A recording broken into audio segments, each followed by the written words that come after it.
민주당과 관련된 얘기 좀 해보죠. 굉장히 분주한데요. 민주당 지난 주말 토요일입니다. 탄핵소추안을 본회의에 상정했지만 불성립이 돼버렸죠.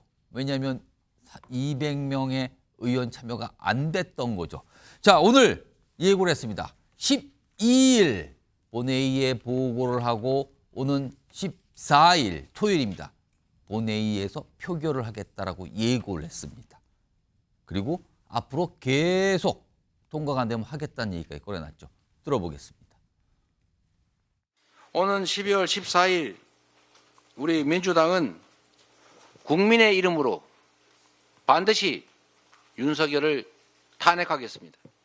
토요일마다 어쨌든 주중에 노력하고 토요일에 표결하고 이런 과정이 계속 반복될 수 있는데 뭐 기간이 얼마나 될지는 모르겠습니다만 여러 가지 전국에 복잡한 일이 많이 있지만 이 부분은 중요한 부분이기 때문에 매주 절차를 밟아서 따박따박 탄핵과 특검은 동시에 처리하기 위한 노력을 계속할 겁니다. 자, 그리고요. 장관과 다른 고위직 공무원에 대한 탄핵 얘기도 계속 오늘 민주당에서 꺼냈습니다. 들어보겠습니다. 내란 수계 권한 행사와 관련된 박성재 법무장관, 조지호 경찰청장에 대한 탄핵안도 10일 화요일 보고 후 12일 목요일 처리할 예정입니다. 자, 이재용 전 의원. 네. 그러니까 계속 탄핵이에요. 지금 굉장히 탄핵이 많이 나와 있습니다. 네. 그리고 마지막에는 일단 이번 주에 잡아놓은 건 윤석열 대통령에 대한 탄핵소추안. 그 전에 네. 장관, 청장에 대한 탄핵. 그래서 이 자체가 또 여러 가지 또 혼란과 분열 이게 또 생기는 거 아닐까라는 걱정을 하는 목소리도 있습니다. 지금 이 자체를 보고요. 어떻게 네. 보십니까? 당연하죠. 모든 국민들이 이거에 대한 우려를 표명하고 계시고요. 예. 이거는 제가 아까도 말씀드렸지만 매우 중요한 부분은 얼마만큼 예측 가능한 질서 있는 퇴진의 모습을 그림을 그려서 내놓느냐가 전 제일 중요하다고 생각을 해요. 예. 지금 아까 처음에 저희가 시작했을 때 경제 분야, 사회 분야 굉장히 불안해하시는 국민들이 결국에 원하는 건 뭐겠습니까? 탄핵도 하나의 방법이지만 결국에는 어떤 모습이 제일 가장 안정적이고 예측 가능한 거냐 이거를 지금 요구하실 텐데 처벌받을 사람은 처벌받고 예. 그 안에서 국회와 정치는 아주 사람들이 신뢰할 수 있을 만한 믿을 만한 그런 플랜을 내놔야 되겠죠. 김영욱 전 의원. 지금 이번 주 토요일 14일에 윤석열 대통령 탄핵소추안 이건 두 번째가 되는 거죠. 이거를 본회의에 표결에 붙이겠다는 게 민주당의 계획입니다. 날짜상으로 그렇게 오늘 예고를 했습니다. 근데 이것도 결과를 또 어떻게 될지 또 봐야 되는 건데 만약에 또 지난주처럼 부결이 되면 또 낸다. 계속 낸다. 이게 지금 민주당의 공식 입장인 겁니까? 네, 민주당의 입장이기도 하고 국민의 요구이기도 하죠. 네, 제가 집회장을 가보면 국민의 요구로 일단 민주당에서는 받아들이고 그걸 추진하겠다는 겁니다. 20, 30대 청년들의 참여가 급증하고 있습니다. 아. 저도 놀랄 정도예요. 예. 그리고 그 시 문화가 우리가 상상을 초월할 정도로 되게 세련돼 있고 예. 되게 아름답습니다. 우리가 지난번 박근혜 탄핵 때 어떤 일이 있었냐면요.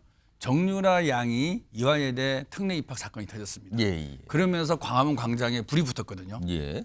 그전에는 주로 이제 5060 세대들이 집회에 나왔다 그러면 정유라 사건을 계기로 10대 후반과 20대, 30대 초반에 청년들이 대거 광장에 나오면서 박근혜 탄핵에 큰 불을 붙이는데요. 예. 이번에 저희도 매주 집회를 하지 않았습니까? 예. 시민단체도 주도해서 했는데 그리고 우리가 퇴진하라, 탄핵하라까지는 얘기 안 했고 시민단체는 했었죠. 하지만 뭐 집회 인원이 어떻다 논란이 많았지 않습니까? 그런데 지난 토요일 날 집회를 가보니 완전히 바뀐 거예요. 완전히 바뀌었어요. 집회 전체의 분위기가 젊은 층들이 주도하는 분위기로 바뀌었습니다. 예. 이것은 뭐냐면은 이 탄핵은 이제는 불가피하다. 이거는 저희 민주당의 운신의 폭도 이제는 없습니다. 이거는 절절하게 국민들이 요구하는 그 외침에 우리 정치권이 저대로 답을 하는 것이 우리 의무거든요. 예. 국민들은 딱 합니다. 어떻게 만든 대한민국인데 대통령 한 사람으로 인해서 이 어처구니 없는 일이 일어났느냐. 예. 그 건에 대해서는 분명히 죄를 묻고 예. 우리가 새 출발하자. 새 출발을 하게끔 국회에서 그림을 잘 그려달라. 그거거든요. 그리고 지금 그런 얘기들이 많이 있습니다. 이 환율도 보십시오. 엄청나게 오르고 있지 예, 않습니까? 예, 주가가 내려가고 예. 이런 경제 문제로 일반 국민들마저도 큰 분노의 물결이 일어나서 어차피 탄핵은 불가피하다. 예, 그런 생각이. 요 이경민 변호사께 이 질문 좀 드려볼까요? 지금 김건희 여사 특검법에 대해서 민주당은 12일에 표결을 하겠다고 또 날짜를 잡아놓은 상태입니다. 네. 근데 과거 이게 지금 네 번째가 되는 거죠, 그렇다면. 근데 앞서서는 처음에 특검법이 발의돼서 본회의에 올랐을 때는 통과가 되고 거부권이 행사되고 재표결 이 과정에서 이제 이게 이루어지지 부결이 되는 상황이었거든요.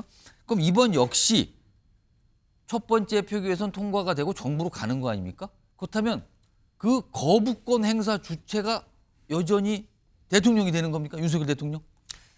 지금 그러니까 법상으로 따지면 지금 이제 권한은 일단은 있기 때문에 예. 대통령이 거부권의 주체가 맞습니다. 예. 맞는데 근데 이거를 지금 상황에서 어쨌든 질서 있는 퇴진 이후에 권한을 이제 행사를 하는 부분에 있어서 이제 국무총리가 하게 된다라고 하고 있으니까 예. 결국 이제 모양을 따졌을 때는 뭐 거부권의 행사를 이제 아마 국무총리가 하는 모양 쪽으로 가게 되긴 할 것 같거든요. 근데 과연 거부권을 또 행사할 것이냐, 예. 말 것이냐 이것도 큰 그렇습니다. 쟁점이 되는 거네요. 예, 그래서 이 부분에 대해서도 권한을 또 부여를 할 수 있는 거냐. 예. 그런 문제가 또 생길 수가 있어가지고 그래서 하나하나 지금 따지고 들게 되면은 사실 이게 법적으로만 생각을 하게 됐을 때는 이게 과연 어느 법위까지 이제 광활하게 이제 권한을 해석을 해야 될지. 직무대행 권한이 이게 들어가는가 마는가. 예, 그래서 그런 문제가 계속해서 이제 해석의 여지를 계속해서 낳게 되는 그런 상황이 발생할 것 같습니다.